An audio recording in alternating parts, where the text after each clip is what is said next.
بسم الله الرحمن الرحیم. په نننۍ ویډیو کې موږ په انګلیش خبره کوو چې د انګلیش زموږ سره په پښتو کې کومه معنی کېدای شي. نو انګلیش ویلی کېږي سیویر منټل اور فزیکل پین اور سفرینګ، مطلب ذهني یا جسمانی داسې تکلیف چې هغه انسان ته ذهني وي یا جسمانی وي.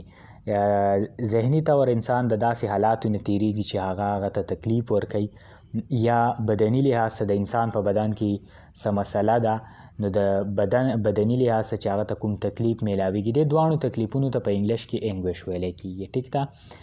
مثال ته راځو د نیوز پیپر. انګویشډ ریلیټیوز اویډ ګډ نیوز افټر بوټ ټریجډي.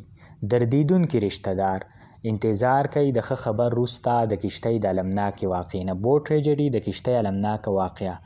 ټریجډي ویلی کېږي داسې واقعه چې په لیدو د انسان زړه بد شي او ډیر زیات تکلیف ورکوي، انسان خفه کوي. دا قطعه په انګریزۍ کې ټریجډي ویلی کېږي.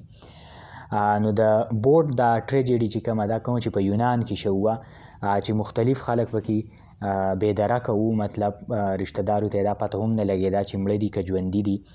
نو دغه دردیدونکي رشته دار چې کوم دي، انګویشډ ریلیټیوز، دردیدونکي رشته دار کوم چې دی وخت کې د یو ذهني تکلیف نه تیریږي، نو هغوی انتظار کوي د دغه خپلو خلکو په اړه چې د ښه خبر انتظار کوي چې د دوی نه څه ښه خبر راشي.